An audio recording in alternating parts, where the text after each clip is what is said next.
Hey guys, this is Maxim, and this video is about making of the interior mural with the Japanese maple tree trunk and branches. So I've been traveling and staying with friends, and every place I go, I would do an art project with for the place or for the people there.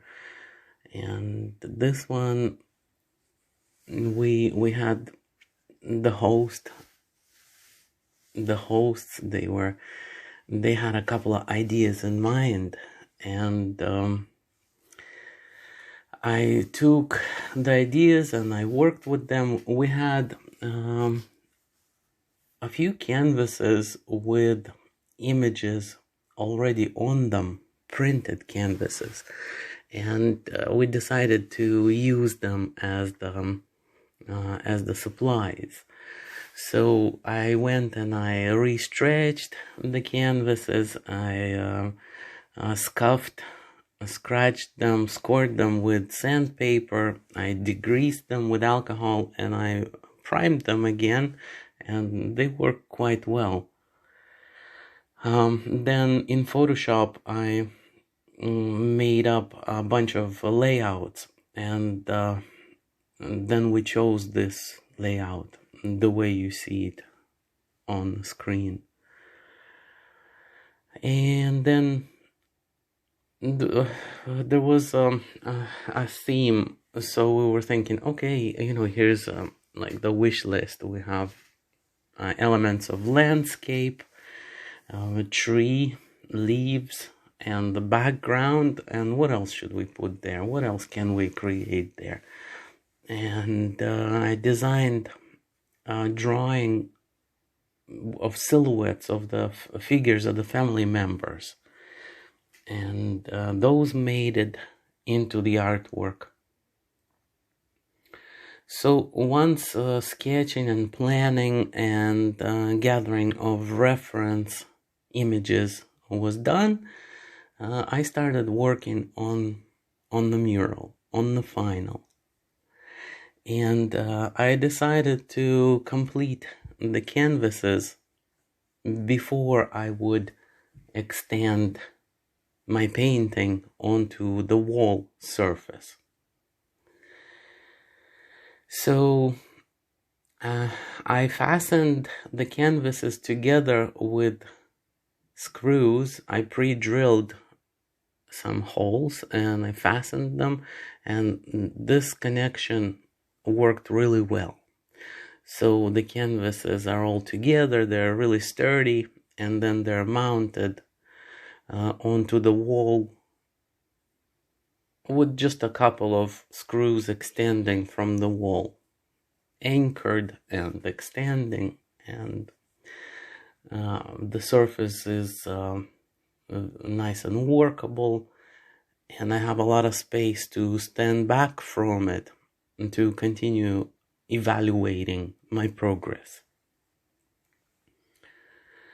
The basics of tackling or approaching or starting any painting project for me would be having designed the preliminary design. So I do have an idea what I'm painting, the composition, where things are going to go and how things are going to fit. And then I go ahead and draw this information onto the canvas, and then I start blocking things in, broadly applying paint with major information about local color and local tone.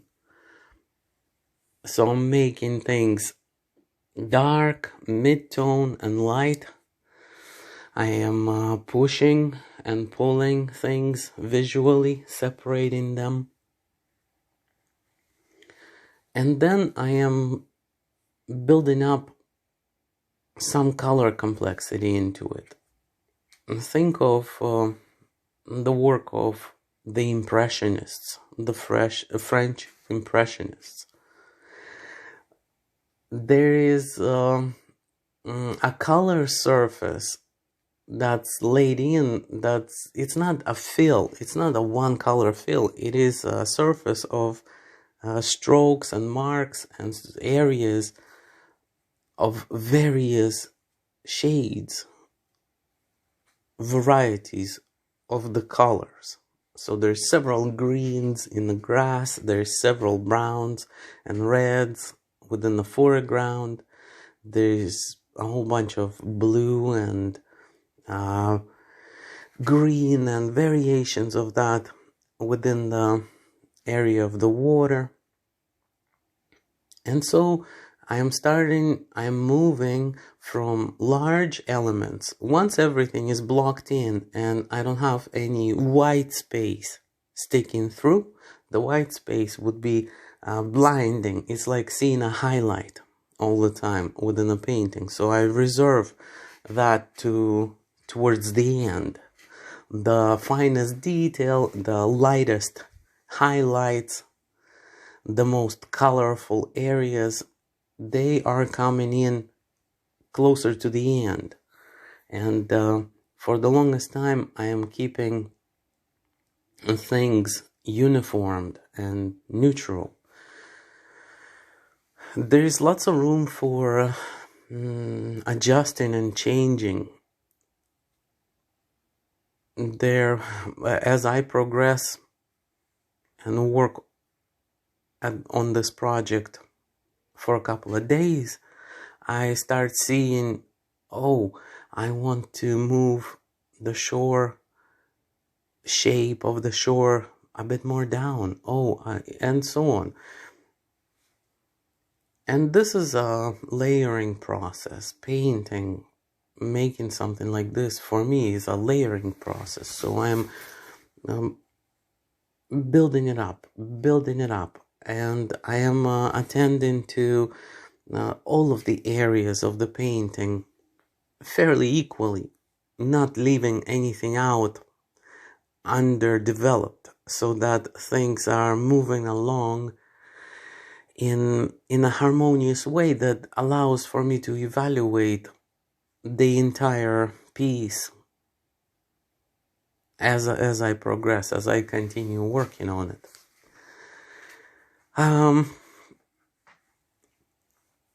There are, I usually look for like a happy accident kind of thing. And what does that mean? I work on something. Let's say I'm working on a branch of a tree, and as I am building dark, mid-tone, light and color information, as I am creating the form of the object, I am waiting to see if I can spot really good, well-painted areas that worked, that gave me a sense of form,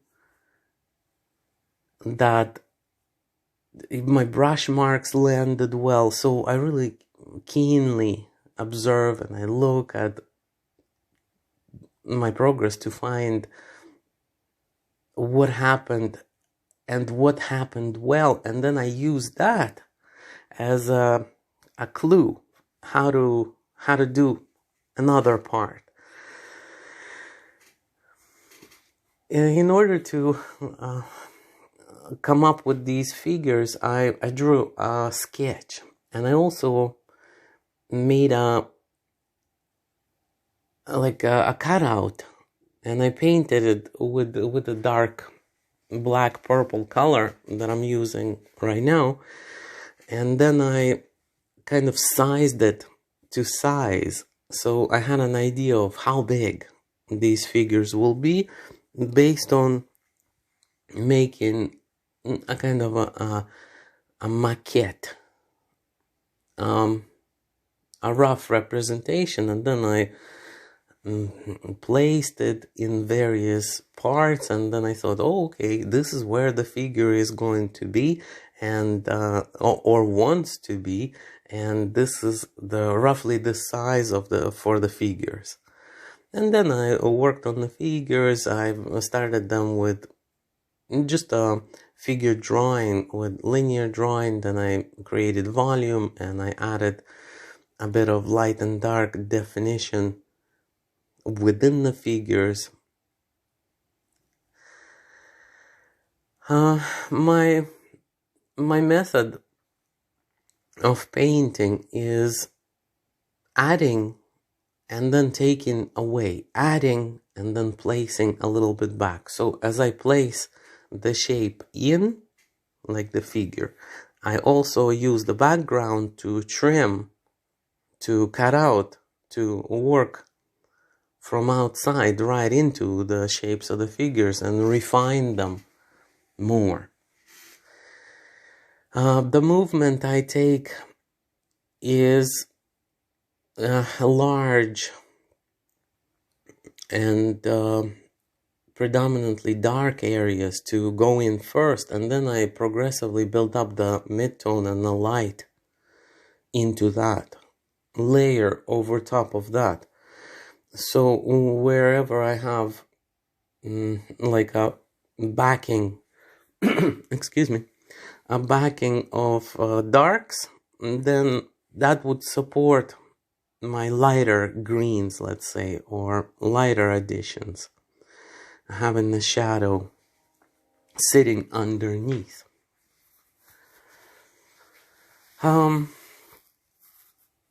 The interesting or maybe challenging part of this painting was that I constantly worked,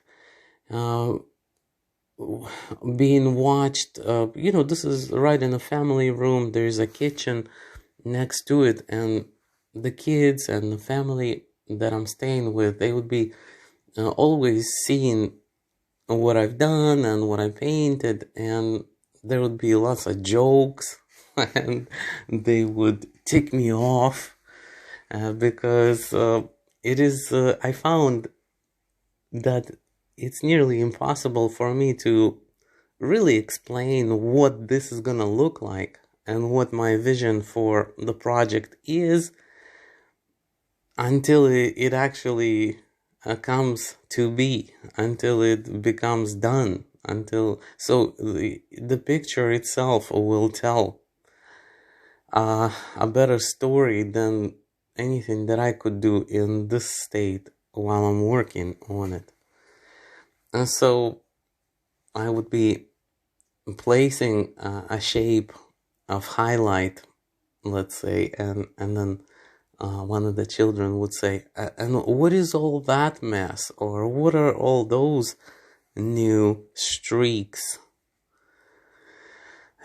And I would be like, I can't explain it to you, and please be patient and see how this turns out in the end. And of course, no one's ever satisfied with that, and they would poke fun around my response.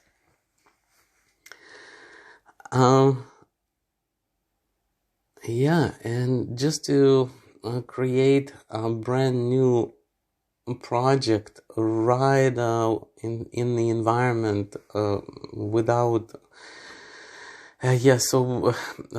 just to satisfy the interest or the taste of my friends. This was a blast, and it was at times anxious and kind of a little pissed state for me, and I would just be quiet and paint for a few hours and not talk about the picture. Well, at some point I decided to break up the area where the water is located into a type of swirl pattern.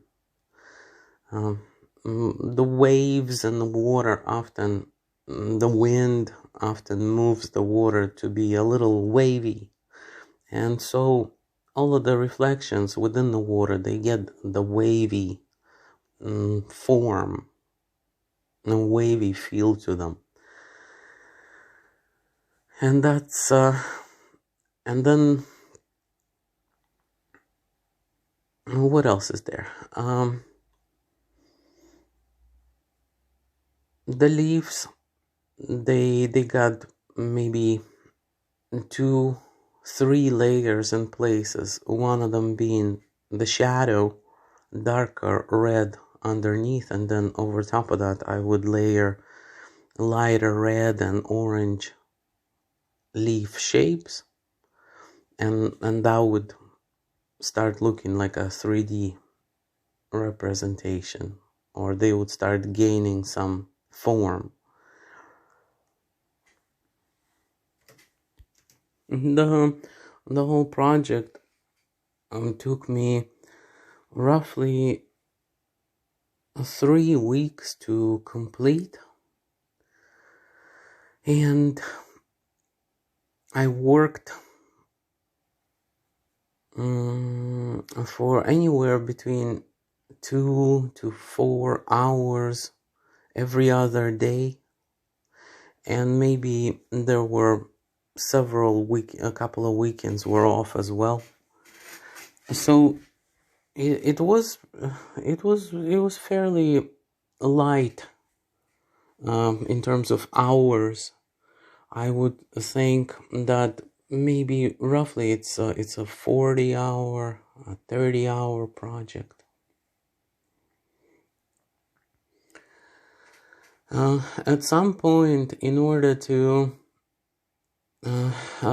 direct the viewer's eye, I added formation of ducks positioned over top of the water, and so I made it in such a way that you could see that a little bit smaller shapes of ducks are more at the top, and then they're swimming, more of them down below, and some of them are over to the right, and that way it was possible to immediately see that there's a stream right in front of the shore there, and a group of people is maybe looking at the stream, and it seems like it's a fall season. Once I was confident that the image is close to being working, I'm liking the canvas. Then I started eyeing out possible areas where more branches and more tree trunk can extend out to the wall, and then I just drew these shapes, and I filled them in.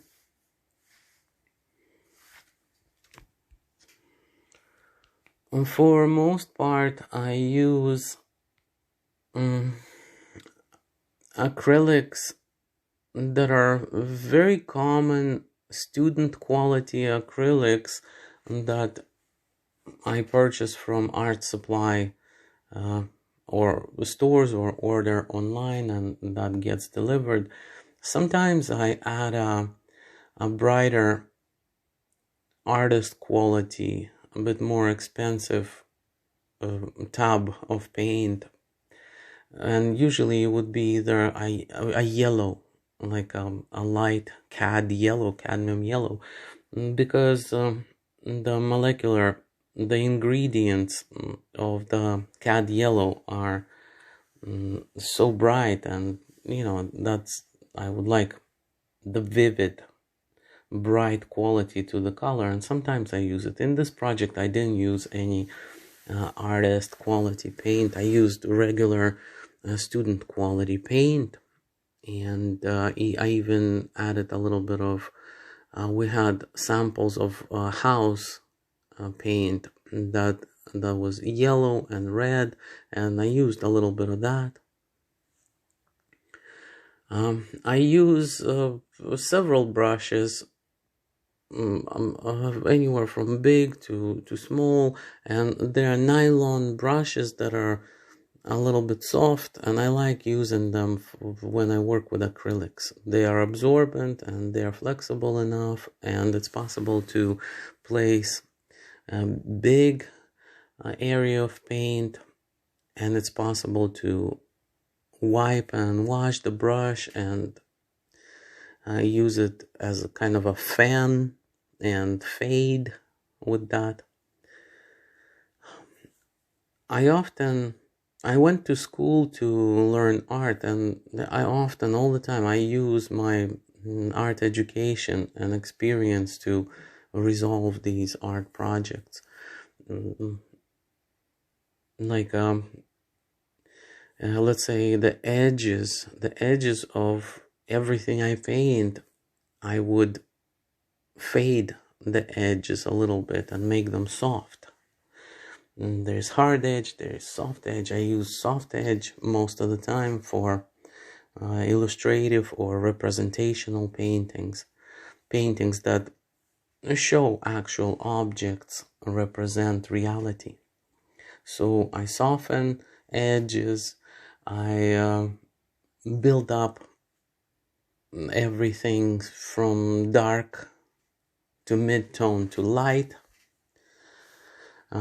I introduce a little bit of calligraphy or detailing with a brush, like as if I was using ink, and I would just draw into some surfaces.